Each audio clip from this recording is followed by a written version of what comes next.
When you need a mortgage, don't stress at all. Just tune right in and give these guys. Good morning, YouTube. Today is Friday, October 24th, and we are eight days away from the second annual West Penn Chili Cook-Off. What's going on, fellas? Good morning, fellas. What's happening? I got that trophy for 8 more days. 8 more days till Tommy has to give it up. Who's going to take the trophy from him? I believe we already have 6, 7, 8 different chilies on tap. I don't even know how many. So please bring the family, bring the friends, stop down West Penn World Headquarters from 12 to 4 next Saturday. That's 2250 Babcock Boulevard.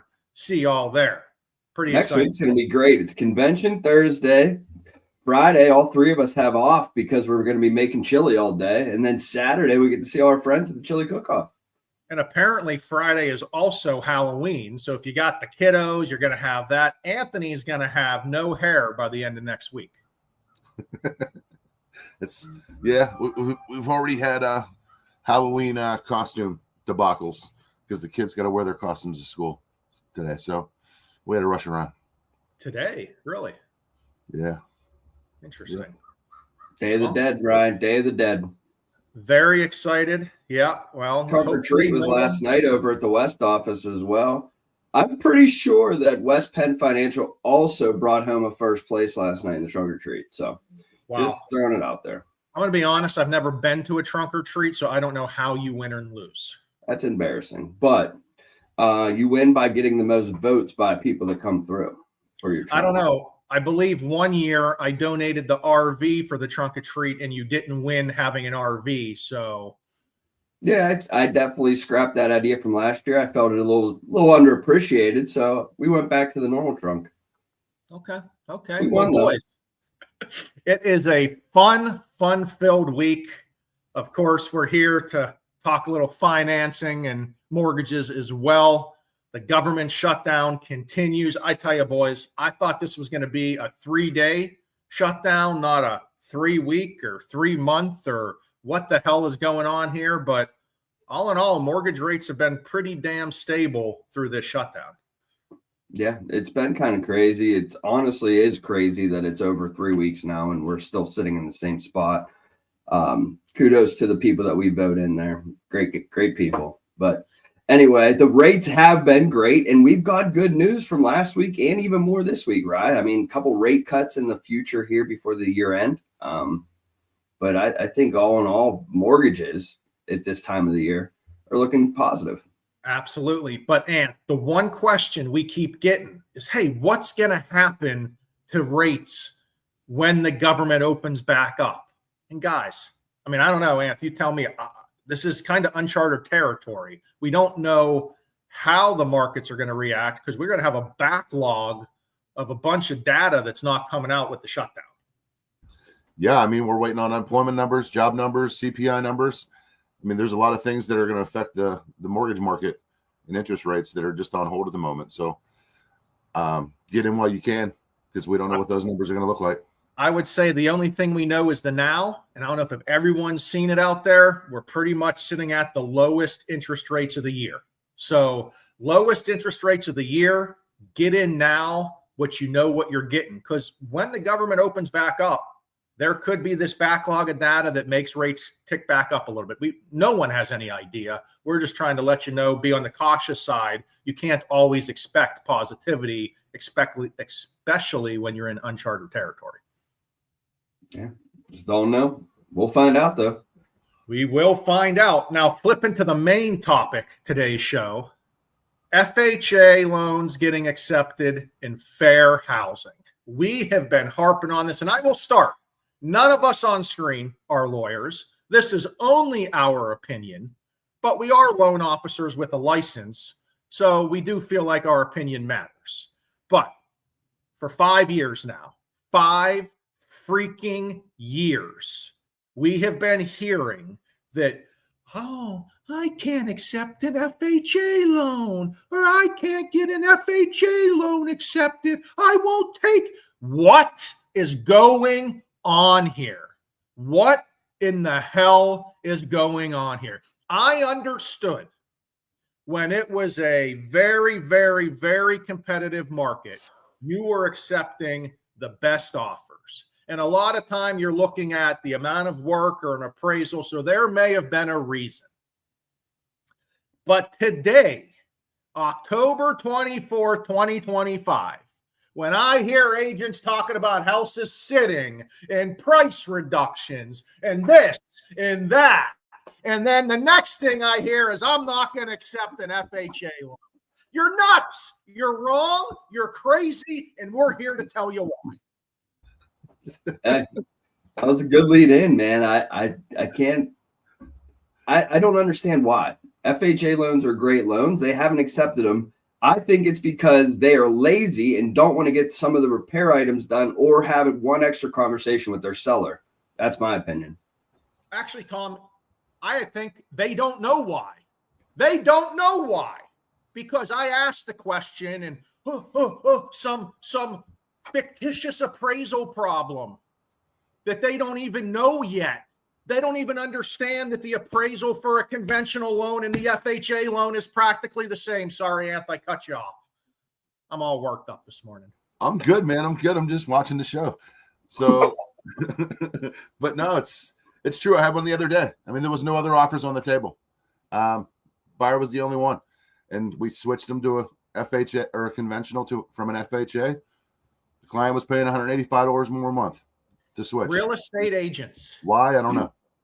Real estate agents. It is your job to get the offer accepted. It ain't your job to accept or pick financing. It's our job. We know the information.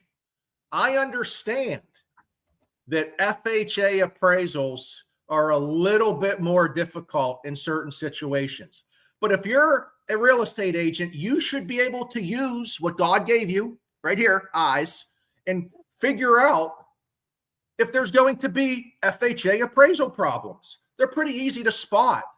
They're fairly common of what they call out. They're not just going to flip a coin and say, oh, this is an FHA loan. Let's find some problem.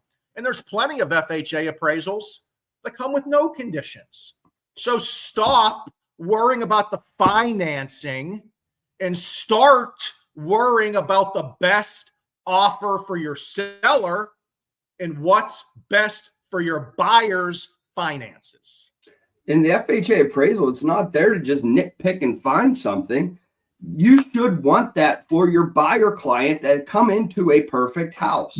There is no reason that you should not be negotiating for them to come into a perfect house and get everything repaired. That is just bonkers to me. That is why it is stopping people.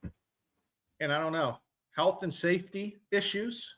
That seems like an issue I would want fixed if I'm a buyer. Hey, there's a health or safety issue with this home. We want it repaired before you purchase. Seems like a good idea.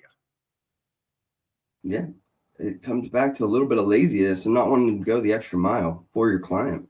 Yeah, so guys, we really feel that there's nothing that says that an FHA loan or a conventional loan is a protected class. We understand that. Those are not protected classes.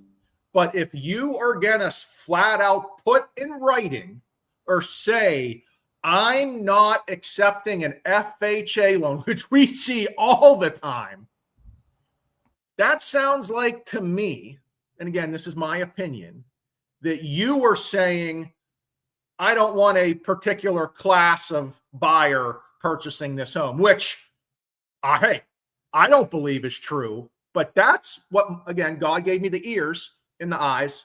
That's what it sounds like to me. And with everything going on in this country, with the DOJ out there everywhere right now, I don't understand how real estate agents are putting that on a public-facing item. Yeah, and they make it known too, and that's it. It's Anthony's word, shameful, that they make it known and let that people know that is kind of what they're doing. It's nuts. And on the flip side, it's bad for business. There are 4 main mortgage types out there. All 4 mortgage types are very, very good mortgages. There isn't a difference. You can't say this buyer's taking this loan. You have no idea as a real estate agent of why a buyer is going with a specific loan type. Frankly, it's none of your business what type of loan they're going with. But there's 4 good ones, and there's 4 that they're allowed to get. And the best one that they're decided to be approved for by their lending institution should be the one that they put an offer in. Unless there's multiple offers, things are going on, and you need to go and compete. We fully understand that. But like Anth said, if there's no other offers, let a buyer win every once in a while. Ask for the seller assistance. Ask for the seller to pay the commission. Ask for it all because there are no other offers. The property's sitting there, and for the eternity of real estate, sellers have paid both sides a commission and seller assistance. It is a thing. It is allowed. And don't say, no, it can't happen. Yeah, I think that's a very good point. And I mean, if you're a buyer's agent that doesn't want these types of loans and these types of clients, let us know, because I'll give somebody else in the office, because I know there are people out there running around FHAs, home sale contingencies, difficult things to get accepted, and they're doing it and they're successful. So let us know if that's something you're not interested in too when you get a buyer. And frankly, Tom, right now in this current market, there shouldn't be a reason that loans aren't getting accepted. It's not the seller's market during COVID. It's not even close to that market anymore.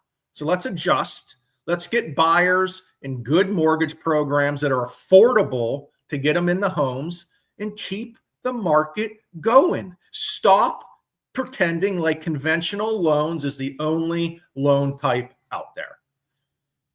Mr. LaPera, send us out today. I agree with everything you said, man. I really do, because it's very frustrating. Sorry for yelling, guys. No, you're good, man. I mean, it's frustrating because you're putting somebody in a good financial position, and then when it's time to put the offer in, it's kind of like that opportunity got swept away for that buyer. I mean, we care about our clients. We see the numbers. We see the numbers when financially an FHA loan is better for a buyer than a conventional, but we have the real estate agent dictating the mortgage program. I'm sorry, that doesn't make sense to me. I agree. We're going to have a better weekend. We're going to chug through, and we'll see y'all Tuesday. All right, boys, have a great weekend. And guys, call us if you need anything. We're here all weekend. Have a good one, guys. Get that chili practice up. Oh, yeah. The trophy's coming. Later, See you guys. guys. Tom, Ryan, and Anthony. Oh,